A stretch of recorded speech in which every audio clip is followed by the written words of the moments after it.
बिस्मिल्लाहिर्रहमानिर्रहीम और अस्सलाम वालेकुम। 16 जुलाई और पाकिस्तान में बुध की सुबह। आज की अहम तरीन खबरों में सबसे पहले तो इमरान खान साहब का जेल से ऐलान, जिसमें उन्होंने वाजे कर दिया कि अगर उनकी ज़िंदगी को, उनकी खैरियत को या उनकी बीवी की खैरियत या ज़िंदगी को कुछ भी हुआ तो उसका ज़िम्मेदार एक ही शख्स होगा और उसका नाम है फील्ड मार्शल आसिम मुनीर। इमरान खान साहब ने साथ साथ ये भी कहा कि अगर उन्हें कुछ भी हुआ तो वो ये चाहेंगे कि उनकी पार्टी मुहासबा करे, पीछा करे, पकड़े फील्ड मार्शल आसिम मुनीर को। पार्टी का मतलब जाहिर है उनकी एक ही पार्टी है पाकिस्तान में और वो पाकिस्तान की आवाम है।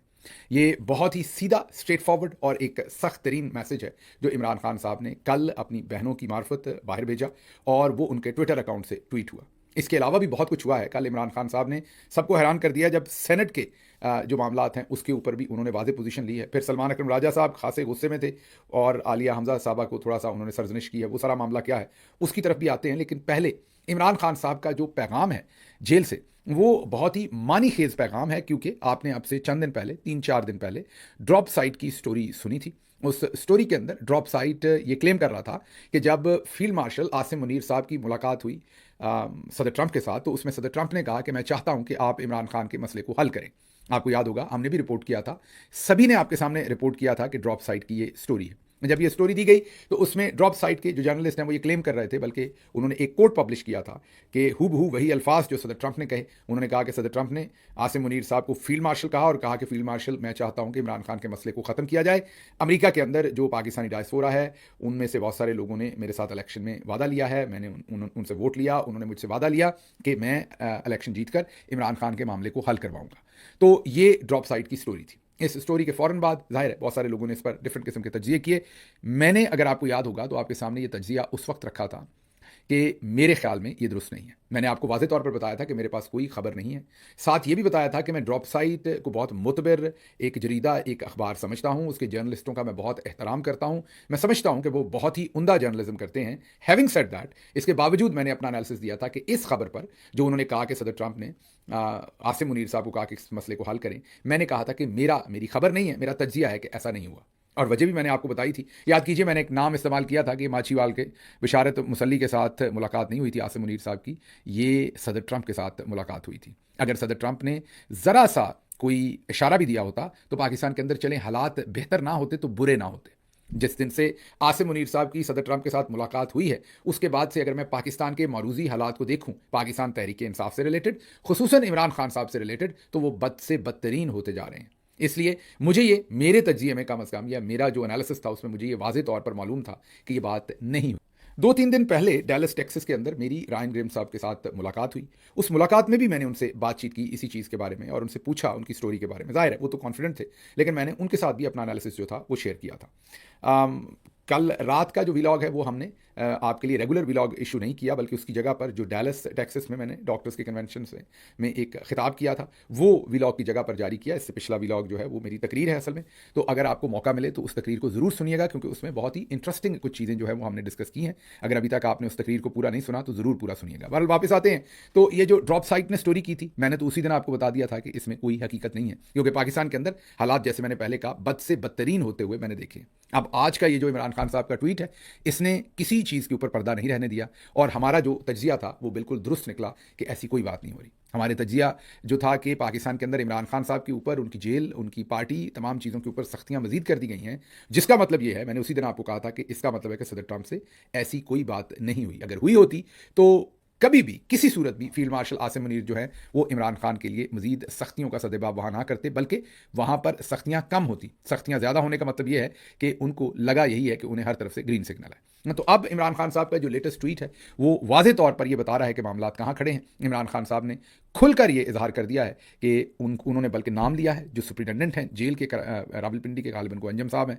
और साथ उन्होंने कर्नल साहब का नाम लिया है। उन्होंने कहा कि ये दोनों लोग जो हैं ये आसिम मुनीर के कहने पर, उन्होंने बाकायदा नाम लेके कहा है कि जनरल आसिम मुनीर के कहने पर मेरे पर जेल में सख्तियाँ कर रहे हैं और मुझे किसी किस्म की कोई फैसिलिटी नहीं है। मुझे आइसोलेशन में रखा गया है, मुझे कोई किताब नहीं मिलती, डॉक्टर्स का चेकअप नहीं होता। सब उन्होंने पूरी तफसील के साथ, अब जो ट्वीट आया है उसमें सारी तफसील बता दिया और वाज़ेह तौर पर उन्होंने एक्सप्लेन किया है कि ये कौन कर रहा है। उन्होंने बताया है कि जो जेल सुप्रिटेंडेंट है और वहाँ मौजूद एक कर्नल, ये दोनों आसिम मुनीर साहब से डायरेक्ट इंस्ट्रक्शन लेते हैं और उनकी इंस्ट्रक्शन पर इमरान खान साहब पर, और साथ उन्होंने ये भी बताया कि उनकी ज़ौजा के ऊपर कैसी सजाएं दी जा रही हैं। उन्होंने बताया कि ना सिर्फ उनके ऊपर सख्तियां बढ़ा दी गई हैं, बल्कि उनकी बेगम पर भी सख्तियां बढ़ा दी गई हैं। और मकसद एक ही है कि अगर इमरान खान नहीं टूटते तो किसी तरीके से उनकी बेगम को तोड़ा जाए और उनकी बेगम को मजबूर करके इतनी सजा दी जाए कि वो अपने मियाँ को फिर मजबूर करें और टूटने पर मजबूर करें। ये रास्ता लेने की कोशिश कर रहे हैं जनरल आसिम मुनीर। लेकिन इसमें जो सबसे इंपॉर्टेंट लाइन है वो इमरान खान की ये है कि अगर मुझे कुछ हुआ तो उसका जिम्मेदार आसिम मुनीर होगा।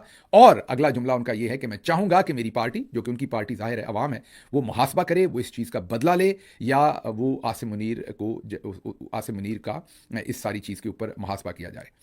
लेकिन अभी तक की सिचुएशन तो यही है कि ना वो खुद टूट रहे हैं, ना उनकी बेगम टूट रही हैं, लेकिन जाहिर है कोशिश पूरी है और बदतरीन उनके ऊपर जो है वो मजालिम जारी है। तो आज के ट्वीट में उन्होंने वाजे करके, मैं एक दफ़ा फिर सिर्फ रिपीट कर रहा हूं कि उन्होंने कहा कि अगर उन्हें कुछ भी हुआ तो उसके जिम्मेदार आसिम मुनीर होंगे और वो चाहेंगे कि उनकी पार्टी फिर इनका एहतसाब करे, इनको पकड़े। ये वाजे ऐलान है जिससे कोई जो छोटी मोटी किसी को गलतफहमी थी, कोई कुछ था कि कोई बात हो रही है, कोई मुज़ाकरात हो रहे हैं, ट्रंप ने कह दिया, फलां ने कह दिया, वो तमाम अब आपके सामने झूठ निकला। आल्दो कि हम आपके सामने ये एनालिसिस पहले दिन से कर रहे थे, वाजे अल्फाज में कर रहे थे, और अब आपको वो सब कुछ होते हुए भी नजर आया। तो ये बहुत ही इंपॉर्टेंट डेवलपमेंट है। देखते हैं आने वाले दिनों में इसमें मजीद क्या होता है। अब जरा चलते हैं अगली खबर की तरफ। जो अगली खबर है वो आपको पता है कि सेनेट की टिकटों के बारे में है। इमरान खान साहब के साथ बैरिस्टर सैफ की मुलाकात हुई, वो जेल से बाहर निकले और उन्होंने एक पूरी की पूरी लिस्ट जो है वो जारी कर दी। उन्होंने कहा कि इमरान खान साहब से जो बातचीत हुई है उसमें इन लोगों को टिकटें अवार्ड की गई हैं। वो जो नाम है वो आपके सामने रख देते हैं। इमरान खान ने खैबर पख्तूनख्वा से सेनेट उम्मीदवार नामजद कर दिए। जनरल नशिस्त पर मुराद सईद, फैसल जावेद खान, मिर्ज़ा आफरीदी और पीर नूरुल हक कादरी, ये 4 नाम दिए गए हैं। और फिर उन्होंने कहा कि टेक्नोक्रेट सीट पर आजम सवाती, खवातीन सीट पर रुबीना नाज नामजद और डॉक्टर सानिया निश्तर की खाली सीट पर मिशाल यूसुफजई उम्मीदवार नामजद हो गई। अब इसमें खुर्रम ज़ीशान और दूसरे लोगों के नाम नहीं है। ये बैरिस्टर सैफ ने कहा है कि इमरान खान साहब ने उन्हें ताकीद की है और उन्होंने ये नाम बाहर आकर जारी कर दिए। अब ये बैरिस्टर सैफ साहब का मीडिया के साथ इंटरेक्शन था, या नाम जारी किए गए। लेकिन उसके साथ ही जो बहनों की मुलाकात हुई और उसके बाद एक ट्वीट हुआ, उसमें मामला बिल्कुल ही और था। उसमें इमरान खान साहब ने ताकीद ये की कि पार्टी मुशावरत करे बाहर, और मुशावरत करने के बाद सेनेट की सीटों का ऐलान किया जाए। मतलब कि अब दोनों में से कोई एक बात दुरुस्त है, दोनों में से कोई एक बात दुरुस्त है। क्योंकि अब अगर ये कहा जाए कि जो ट्वीट के अंदर लैंग्वेज है जिसमें ये कहा गया है कि पार्टी आपस में मशवरा करके, और इसके ऊपर ज़ाहिर मशवरे का मतलब ये होता है कि तमाम पहलुओं पर गौर किया जाए, तमाम मेरिट्स को देखा जाए, वर्कर्स का जो मेरिट है उसको मलहूज़े खातिर रखा जाए। क्योंकि इमरान खान की पॉलिसी तो बड़ी वाज़ेह है। वो पॉलिसी यही है कि सरमायादार नहीं बल्कि पार्टी वर्कर को फ़ौक़ियत दी जाए। तो अब जब उन्होंने कह दिया कि पार्टी की जो लीडरशिप है वो बहुत ही एहतियात के साथ एवेलुएट करने के बाद टिकटें जारी करे, तो इसका मतलब ये हुआ कि जो बैरिस्टर सैफ वाली जो लिस्ट है वो तो फिर दुरुस्त नहीं है। और अगर उसको हमने दुरुस्त मानना है, मैं ये नहीं कह रहा वो गलत कह रहे हैं, लेकिन अगर हमने उसको दुरुस्त मानना है तो फिर ट्वीट में इमरान खान साहब को ये कहने की क्या जरूरत थी कि पार्टी एक दूसरे के साथ मशवरा करके सेनेट के नाम फाइनल करे, अगर उन्होंने सारे नाम खुद ही फाइनल कर दिए। तो अब ये कन्फ्यूजन मच गई है। इसके ऊपर जाहिर है बड़ा सारा क्रिटिसिज्म भी होगा, और लेकिन लग ही रहा है कि जो पार्टी का रैंक एंड फाइल है, मीन जो लीडरशिप है, रैंक एंड फाइल कह दिया मैंने माजरत से, जो लीडरशिप है वो शायद मोर इंक्लाइंड है जो बैरिस्टर सैफ ने नाम जारी किए हैं उसके ऊपर। कल शायद पार्टी की पोलिटिकल कमेटी की मीटिंग हुई, आपको पता है मैं तो अटेंड नहीं करता, मैंने खुद से उन कमेटीज़ में जाना बंद किया हुआ है। वजूहात आप सबको पता है, माजी में जनवरी से लेकर अभी तक 7 महीने हो गए हैं तकरीबन, मैं उनमें से ना ही कोर कमेटी जाता हूं, ना ही मैं पॉलिटिकल कमेटी में जाता हूं। अब मुझे पॉलिटिकल कमेटी का कहां से पता चला? मुझे पता चला अदील राजा साहब से, और अदील राजा साहब ने ट्वीट किए हुए हैं, और उन ट्वीट्स के अंदर ऐसा ही मामला कुछ नज़र आ रहा है कि ये जो इसमें मिर्ज़ा अफरीदी साहब हैं, इनके नाम के ऊपर काफ़ी सारे अदील राजा के ट्वीट्स हैं, और उनका कहना यह है कि पार्टी की बहुत सारी लीडरशिप जो है वो चाहती है कि मिर्ज़ा अफरीदी जो है इन्हीं को सेनेट की टिकट मिले। लेकिन जाहिर है सोशल मीडिया के ऊपर जो पार्टी का रेगुलर वर्कर है वो इनके ऊपर बहुत ज़्यादा तनकीद करता है, उसको बहुत सारी रिजर्वेशंस है। वो कहते हैं कि 9 मई के बाद ये पार्टी छोड़ गए थे तो फिर इनको कैसे टिकट दिया जा सकता है। बहरहाल मामला बड़ा कॉम्प्लेक्स हो गया है, मामला बहुत गंभीर हो गया है। एक तरफ आपको नज़र आ रहा है कि जो खैबर पख्तूनख्वा से अली अमीन गंडापुर साहब और दूसरे लोग हैं, वो लग रहा है कि वो मिर्ज़ा अफरीदी साहब के हक में है। और अब अगर हम देखें बैरिस्टर सैफ की लिस्ट, और अगर वो लिस्ट सच है, मैंने दोबारा कहा कि मैं क्योंकि मौजूद नहीं था, मैं ये नहीं कह सकता कि वो सच है या झूठ है। अगर वो सच है तो फिर उस हिसाब से तो खान साहब ने भी अप्रूवल दे दी मिर्ज़ा अफरीदी की। अगर वो सच है तो फिर ये मेरी समझ में नहीं कि ट्वीट में उन्होंने क्यों कहा कि पार्टी एक दूसरे के साथ मशवरा करके टिकटें दे। तो मसला थोड़ा गंभीर हो गया है, कॉम्प्लेक्स हो गया है। आने वाले दिनों में इसमें क्या होता है इसके ऊपर हम भी गौर करेंगे, आप भी कीजिएगा, और एवेलुएट करके हम आपके सामने रखेंगे। अच्छा जी, लाहौर में जो पार्लियामेंटेरियंस की मीटिंग हुई थी, आपको याद होगा, खैबर पख्तूनख्वा से जो पार्लियामेंटेरियंस लाहौर पहुंचे थे अली अमीन गंडापुर साहब की सरबराही में, ये तो हमने आपको बता दिया था कि उसमें कुछ लोग इस सारे काम की तारीफ कर रहे थे, कुछ इस पर तनकीद कर रहे थे। जुनेद अकबर साहब का बयान हमने आपको सुनवाया था जिसमें उन्होंने कहा था कि उनको तो पता ही नहीं था कि जाना कहाँ है। जब लाहौर पहुँच गए तो उनको पता चला कि ये तो मिर्ज़ा अफरीदी के फार्म हाउस के ऊपर ये सब कुछ हो रहा है। अब उसमें जो हमारी पार्टी की चीफ ऑर्गेनाइजर पंजाब की हैं आलिया हमजा, उनकी रिजर्वेशंस पर लीक हुई थी, वो भी मीडिया पर ही हमें पता चली थी, आपको और हमें सबको। उनके और शेख वकास अकरम के दरमियान जो गुफ्तगू शनीद थी वो गालिबन लीक हो गई थी, जो सोशल मीडिया पर हमने भी सुनी। उस गुफ्तगू से ये लग रहा था कि आलिया हमजा को ये रिजर्वेशन है कि उन्हें उस इवेंट पर क्यों नहीं बुलाया गया। उसमें कुछ वॉइस नोट ऐसे भी थे जो ये कह रहे थे कि ये जो इवेंट है ये सिर्फ और सिर्फ पार्लिमानी पार्टी के लिए है, मीन जो MNAs MPs हैं उनके लिए है, इसलिए आलिया हमजा साहबा को मना कर दिया गया था कि वो वहाँ पर ना आए। अब उस पर जो हमारे सलमान अकरम राजा साहब हैं, उन्होंने एक प्रेस कॉन्फ्रेंस या प्रेस टॉक या प्रेस से इंटरेक्शन में खासे गुस्से में वो नजर आए और उन्होंने कहा कि जो आलिया हमजा साहबा हैं उनका काम ट्वीट करना नहीं है, वो माफ़ी मांगे वरना कार्रवाई होगी। अफरीदी के फार्म हाउस जाने से मेरा कोई ताल्लुक नहीं है, तहरीक इंसाफ किसी को पैसे की वजह से टिकट नहीं देगी, 90 दिन वाली डेडलाइन जो है उसको रद्द करता हूँ। अब उसमें सलमान अकरम राजा साहब ने कहा कि मुझे भी नहीं पता था, मैं भी पूछ के वहाँ पर गया था, मुझे भी किसी ने इन्वाइट नहीं किया था, मैं भी खुद से पूछ के गया था। कहने का उनका मकसद ये था कि अगर मैं चला गया हूँ तो आलिया हमजा साहबा क्यों नहीं जा सकती थी, वो भी चली जाती, वो ट्वीट करके फसाद बर्पा कर रही हैं। फसाद का वर्ड तो उन्होंने नहीं कहा, लेकिन मतलब ये कि वो एक पार्टी के लिए खामखा का इशू क्रिएट कर रही हैं, ये उनको नहीं करना चाहिए, उन्हें माफ़ी मांगनी चाहिए वरना उनके खिलाफ कार्रवाई की जाएगी। फिर जो मैं बात कर रहा हूँ वो ठीक कर रहा हूँ, अगर किसी में हिम्मत है, मजाल है इस बात को रद्द करने की तो मैं देख लूंगा। तमाम गुफ्तगू बेवकूफाना की गई है और अगर इसके बाद कोई बात हुई तो हम तादीबी कार्रवाई करेंगे। एक अच्छे इवेंट को बेवकूफाना वजह से मुतनाज़ बनाया गया, ये हम बर्दाश्त नहीं करेंगे। तो सर ये अंदर बैठ के मामला नहीं थे तय? क्यों ट्वीट की किसी ने? फिर क्या वजह चाहती है प्रेस कॉन्फ्रेंस के बाद ट्वीट करने की? कौन सी वो प्रेस कॉन्फ्रेंस? कोई ऐसा कोई बड़ा वाकया था कि वहां होना ना होना इस बाइस था कि ट्वीट की जाए? उस ट्वीट को भी कंडेम करता हूँ, खबरदार आइंदा किसी ने ऐसी कोई हरकत की। सर आप लोगों ने उनसे राब्ता किया? उनको कोई जरूरत नहीं राब्ता करने की, जिसने गलती की है वो माफी मांगे। सर इससे तो लगता है आलिया हमजा माफी मांगे, जो भी होगा वो देखा जाएगा, ये अंदरूनी मामला है। सर इससे तो लगता है कि आलिया हमजा को फारिग किया जा रहा है। कोई फारिग नहीं किया जा रहा, वो अपना काम करें, जिस काम के लिए उनको मुकर्रर किया गया है उनको वो काम करना है। उनको पंजाब को मोबिलाइज करना है, पंजाब में उन्होंने तहरीक चलानी है, उनका ये काम है, उनका काम ट्वीट करना नहीं है। अच्छा सर ये बता दें, मिर्जा अफरीदी के फार्म हाउस पे जो जाएगा इसमें भी मेरा कोई ताल्लुक नहीं है इससे, ना जाती तो बहुत बेहतर था, मेरा इस बात से कोई ताल्लुक नहीं है, ना जाती है तो बेहतर होता। ये बिल्कुल वाज़ेह बात है कि पाकिस्तान तहरीक इंसाफ किसी को पैसे की वजह से टिकट नहीं देगी। अच्छा पैसे की वजह से टिकट बिल्कुल नहीं देगी। तो आप 90 दिन की बात के हवाले रद्द करता हूं, मैं उसके साथ बिल्कुल शामिल नहीं हूं।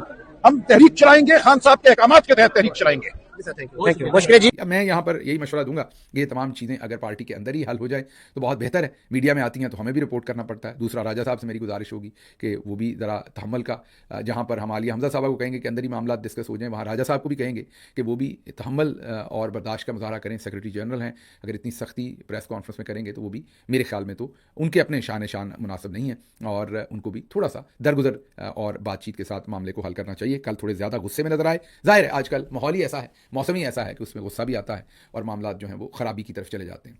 अब चलते हैं ज़रा अगली खबर की तरफ और वो खबर है साजिद नवाज़ साहब के ऊपर जो जुल्म हुआ उसकी अब आपको दास्तान सुना देते हैं। साजिद नवाज़ के खिलाफ मुकदमा उनकी वीडियो के हवाले से दर्ज नहीं किया गया, अब जो इत्तलात सामने आ रही हैं, बल्कि साजिद नवाज़ साहब को 1 साल पहले तहरीक इंसाफ की निकाली गई रैली के अंदर नामजद कर दिया। पुलिस को 1 साल के बाद याद आया कि रैली में साजिद नवाज़ भी थे। बहरहाल उनको थाना गार्डन टाउन के इलाके में वीडियो बनी थी, जुर्म वही का था, उसका मुकदमा हो सकता था वहाँ, ऐसा नहीं हुआ। साजिद नवाज़ को थाना गार्डन टाउन में गिरफ्तार करके रखने की बजाय जौहर टाउन में रखा गया और मुकदमा जाके ग्रीन टाउन में दर्ज किया गया, मतलब पूरा लाहौर उन्हें फिरवाया गया। 3 दिन किसी अदालत में पेश नहीं किया गया। आखिरकार सुलह सफाई हुई, ISI के MI के लोग उसमें इन्वॉल्व हुए, पुलिस इन्वॉल्व हुई, रात फ्रीक्वेंट के दरमियान में मामला तय पाए और फिर उनकी रिहाई जो है पिछली से पिछली रात की बात कर रहे हैं वो मुमकिन हुई। और साजिद नवाज़ साहब को जाहिर है हम सब रिहाई की मुबारकबाद देंगे, लेकिन उन्होंने बहुत ही खूबसूरत स्टेटमेंट्स दिए बाहर आके। उन्होंने कहा कि ऐसे ही मुझे इन्होंने पकड़ लिया, मैं तो किसी का नाम ही नहीं लिया। जाहिर है उन्होंने एक मायूब लफ्ज़ था, वो कह के माँ कहा था, तो उन्होंने वाकई किसी का नाम तो नहीं लिया था और उन्होंने सिपा सलार साहब का भी नाम उस तरह से तो नहीं लिया था। तो साजिद नवाज़ साहब वैसे खासे इंटेलिजेंट है, मैं यही कहूँगा। और साथ उन्होंने कहा कि मैंने कोई जुर्म तो नहीं किया, मैंने अपने जज्बात की अक्कासी की है और अपने जज्बात की अक्कासी करना हर पाकिस्तानी का हक है। वैसे खासे स्मार्ट निकले हैं साजिद नवाज़ साहब, मैं उनकी तारीफ़ करूँगा। और उनको देख के, खरबूजे को देख के खरबूजा रंग पकड़ रहा है। पाकिस्तानियों को ये वाला मामला बड़ा अच्छा समझ आया कि नाम लिए बगैर कार्रवाई डालनी चाहिए, ऐसे तरीके से नाम लें कि सबको पता चल जाए कि नाम भी लिया है, काम भी हो जाए और तकलीफ भी कम हो। तो मुझे तो अब हर जगह से ऐसी ही बहुत सारे चचे जो हैं, बहुत सारे चाचे जो हैं वो बोलते हुए नज़र आ रहे हैं और बहुत सारे लोगों की वीडियोज़ अब टिकटॉक और दूसरी जगहों पर नज़र आ रही हैं जो वही कर रही हैं जो साजिद नवाज़ साहब कर रहे हैं। लेकिन अनफॉर्चुनेटली उनके साथ ज़्यादती हुई है, लेकिन वो डटे रहे हैं, हौसला उनका बड़ा तगड़ा है। मैंने जो देखा है उन्होंने बिल्कुल भी अपना हौसला नहीं हारा। अच्छा जी, आगे इलेक्शन कमीशन ने जमशेद दस्ती साहब को नाअहल कर दिया है। जमशेद दस्ती साहब को नाअहल इसलिए किया है कि उनकी डिग्री जाली निकल आई।